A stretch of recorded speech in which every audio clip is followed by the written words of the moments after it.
Hi guys! This is Summer Susie. Welcome to my channel. Ngayon guys, magluluto tayo ng gulay. Alam nyo ba guys kung ano to guys? Of course! Munggo sprouted or beans sprouted. O, diba guys, na may konting gulay. O.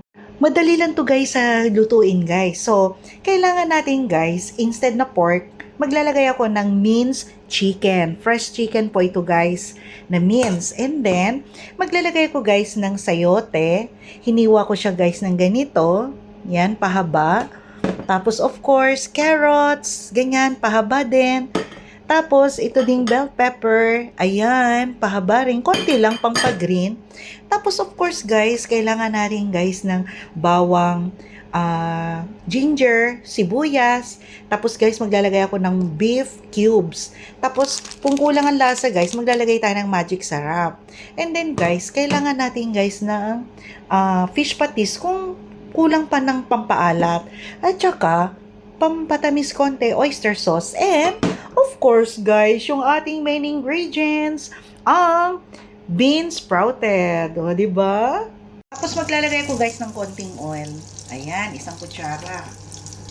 Konting oil, guys, para hindi masunog yung ating butter. Tapos, ito, ginger.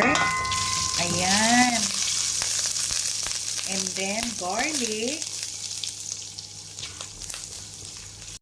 Then, guys, ilagay na natin yung ating sibuyas or onion. Ayan.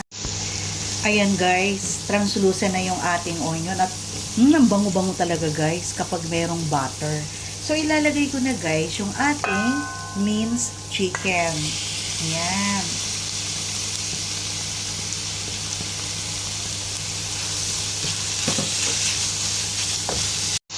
So guys, maglalagay ako ng konting magic sarap para malasa na siya. Ay, buhusan natin guys. And then, paminta. Konti lang din guys. Ayan. I-cover natin guys. Ayan, for about 5 minutes. Guys, check natin after 5 minutes. Oh my. Ayan. Nagba-brown na siya guys. Madali lang po. So guys, kapag ganito, ilalagay na natin ang ating gulay. Ito. Sayote. Carrots. Yan. Isa-gisa lang guys. Tapos magpo-produce ito guys ng water. So takpan natin guys ha. Guys, after 3 minutes, ayan, check natin. Ayan. So, maglalagay ako, guys, ng oyster sauce. Ayan, isang kutsara. And then, beef cubes. And then, konting tubig. And then guys, yung ating sweet soy sauce. Mga isang kutsara guys. Ayan. And then black pepper. Then, halu-haluin natin. So guys, maglalagay tayo ng fish sauce, konti, para medyo may alat-alat. Para magkulay siya guys, lagyan natin guys ng soy sauce or toyo. Ayan. Guys, nilagay ko na yung bell pepper. At ilalagay ko na rin guys itong ating sprouted munggo or beans. Anong tawag nito?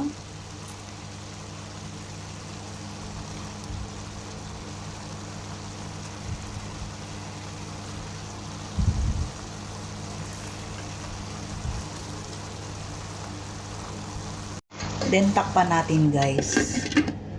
Ayan. Mga 2 minutes.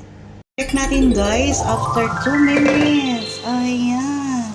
So guys, luto na to guys. Kasi gusto ko sa sprouted munggo yung crunchy. O, diba? I-off ko na yung apoy guys. Ayan. So, halo-halo na lang natin guys. Ayan na siya guys. Hindi nga lang siyang mamula-mula na tingnan sa camera guys, pero tamang-tama lang guys, yung kanyang ano guys.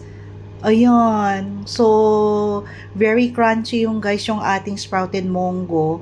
So, ganyan ang gusto ko guys, yung tumutunog habang kinakain. Wala pang 10 minutes guys, luto na yung ating putahe. So guys, don't forget to like, share, and subscribe my YouTube channel, Summer Susie. Bye guys! See you in my next vlog!